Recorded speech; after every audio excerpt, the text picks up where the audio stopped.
মাৰিছে জি হৈ আছিলে ন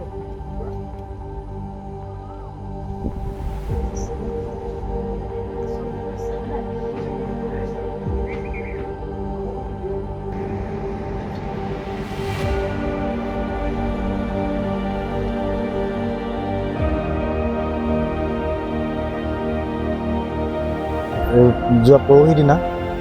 তাৰ লগত বৰ অপ্ৰীতিকৰ ঘটনা ঘটিলে আমি তাৰ বাবে আমি অভিভাৱক হিচাপে খুব কষ্ট পাইছোঁ খুব মানে দুখ পাইছোঁ স্কুলখনৰ পৰা নাতি দূৰত মানে মোৰ পাণ ঘুমটি এখন আছে তাৰপিছত আমি সেইখিনি সময়তে মানে কি যেতিয়াৰ পৰা আমি সেই দোকানখন খুলিলোঁ তেতিয়াৰ পৰা মানে ল'ৰাটো স্কুলৰ পৰা সেই দোকানখনলৈকে খোজকাঢ়ি আহে বাকীডোখৰ আমি ঘৰৰ পৰা মানে লৈ আনো স্কুটাৰত তাৰপৰা সেই দোকানখনলৈকে আহিছে এডোখৰ পৰা কান্দি আহিছে মানে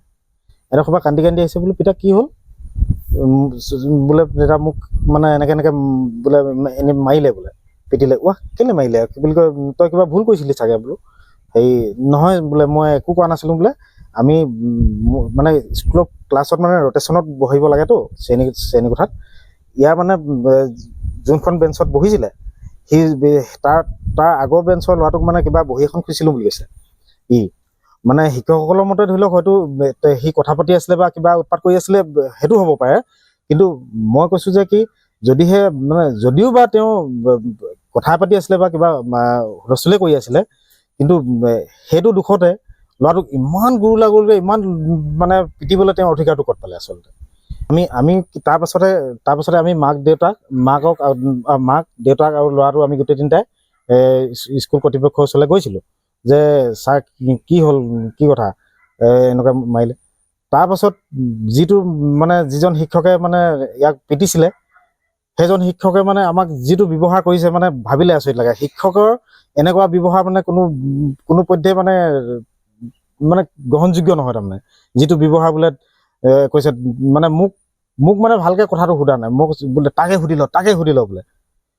মই ইয়াক সুধিলোঁ মই আপোনাক সুধিবলৈ আহিছিলোঁ কি হ'ল কি ভুল কৰিলে ল'ৰাটোক যে আপুনি ইমানকৈ মাৰিলে একদম কোবাই পিঠি ছাল ছিঙি দিছে তাৰপিছত বোলো ইমানকৈ কি কাৰণে মাৰিব লগা হ'ল ন কি কয় মাৰিবলৈতো অধিকাৰ ক'ত পালে আপুনি মাৰিবলৈতো অধিকাৰটো আপোনাক কোনে দিলে সেই কথাটোকে মই সুধিলোঁ অলপ তাতো অকণমান তৰ্কাতৰ্কি হ'ল তাৰপিছত মোক একদম গতিয়াই আনি কি বুলি কয় একদম ঠেলুকি পেলাই দিলে ময়ো এনেকৈ পিছল খাই পৰি কি বুলি কয় আঁঠু চাঠু মোৰ চেল খাই গ'লগৈ এই সন্দৰ্ভত আমি যোৱাকালি সেইদিনাখনেই উক্ত দিনাই আমি কি কয় থানাত এজাহাৰ এখন দিছোঁ সেই বামুণবাৰী উপ আৰক্ষী চকী তাত দিছোঁ আমি আশাবাদী আমি ল'ৰাটোৱে ন্যায় পাব আইনৰ ওপৰত আশা মানে সম্পূৰ্ণ বিশ্বাস ৰাখি পিনে আমি আইনৰ ওচৰলৈ গৈছোঁ আইন এখন যিহেতু আছে গতিকেলৈ ল'ৰাটো তেনেই কোমল বয়সৰ ল'ৰা আৰু মানসিকভাৱে তেওঁ বহুত কষ্ট পাইছে মানে যিজন টিচাৰে মাৰিলে তেওঁৰ নামটো কৃষ্ণ কমল বৰপাত্ৰ গোহাঁই তেওঁ মানে আমাক খুব বেয়া ব্যৱহাৰ কৰিছে মোক বেয়া ব্যৱহাৰ কৰিছে তোৰ ল'ৰাই বোলে ভুল কৰিছে বোলে তোৰ ল'ৰাক বোলে মই ছোৱালীৰ লগত বহিবলৈ কৈছিলোঁ বোলে মাৰিছোঁ বোলে তোৰ ল'ৰাক তই কি কৰিবি বুলি এনেকৈ কৈছে তেতিয়া মই কৈছোঁ আপুনি এনেকৈ ল'ৰাটোক কেলৈ মাৰিলে লগৰ ইটো অকলে বেয়া কাম বা কথা বতৰা পতা নাই নহয় লগততো আৰু নিশ্চয় দুজনমান আছিলে দুজনক বোলে আঁঠু কঢ়াইছে ইয়াৰ ক্ষেত্ৰত পানিছমেণ্টটো অলপমান বেলেগ হ'ল ইয়াক ল'ৰাৰ লগত ছোৱালীৰ লগত বহিবলৈ কৈছে ছোৱালীৰ লগত কিয় বহিবলৈ ক'ব এটা 16 বছৰীয়া ল'ৰাই ছোৱালীৰ লগত কেনেকৈ বহিব এইটোতো স্কুলত আগতে ৰুল থকা হ'লে বেলেগ কথা মই তেনেকৈ ক'লোঁ তাৰপিছত দেউতাকেও সুধিবলৈ গৈছে তাৰপৰা দেউতাককো মানে একদম গটা মাৰি কেনে ঠেলি পেলাই দিছে দেউতাকে চিৰি তললৈ পৰিছে আৰু আঁঠুকেইটাত দুখ পাইছে কিন্তু প্ৰিন্সিপালৰ ইমান নিকৃষ্ট মানসিকতা সেই শিক্ষকজনক একো এষাৰ কোৱা নাই শিক্ষকজনকহে মানে ভাল বুলি কৈছে আমাৰ ছাত্ৰজনক বেয়া বুলি কৈছে আমাক বেয়া ব্যৱহাৰ কৰিছে তাৰপিছতে আৰু কথাটো হ'ল এনেকুৱা ধৰণৰ স্কুলত মানে 9 আৰু 10 টিউশ্যনৰ নামত মানে এক্সট্ৰাকৈ ফিজ লৈছে 300 600 টকা ফিজ লৈছে সেই টিউশ্যনটোলৈ আমি ল'ৰাটোক পঢ়াবলৈ মানে পঠিয়াব পৰা নাই তাৰপিছত আমি যিহেতু দেউতাকৰ এখন পাণ দোকানহে আছে আৰ্থিকভাৱেও আমি দুৰ্বল গতিকে ল'ৰাটোৱে ইলেক্ট্ৰিক চাৰ্জ এডভান্স মেথ লৈছে এডভান্সৰ কাৰণে টিউশ্যন দিয়ে বোলে আমি মৰাণত টিউশ্যন দিছোঁ, গতিকে তাৰ কাৰণে আমাৰ সময়ো অসুবিধা হয়। আৰু গতিকে ইয়াত যিজন এডভান্স মেথৰ টিচাৰ আছে তেওঁ প্ৰকৃততে এডভান্স মেথছৰ টিচাৰ নহয়ে।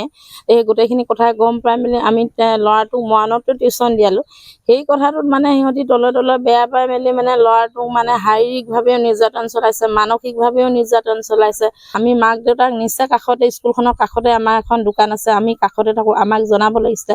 ল'ৰাটোক ইমান অকথ্যভাৱে নিৰ্যাতন চলাইছে, সেই কথাটো মই এগৰাকী মাতৃ হিচাপে বহুত দুখ পাইছোঁ। গতিকে এই বিষয়ে মই থানাত এখন এজাহাৰো দিছোঁ, কিন্তু এতিয়ালৈকে থানা আৰক্ষী বিষয়াই একো তদন্ত কৰা নাই, তেওঁ এৰেষ্টো কৰা নাই। কিন্তু সেই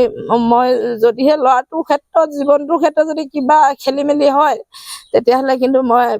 অসমৰ মাননীয় মুখ্যমন্ত্ৰী ডক্টৰ হিমন্ত বিশ্ব শৰ্মাৰ ওচৰলৈ যাবলৈ বাধ্য হ'ম।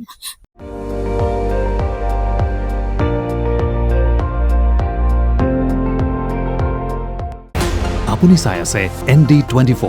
সৰ্বশ্ৰেষ্ঠ নহয় সৰ্বোত্তমৰ দৌৰা।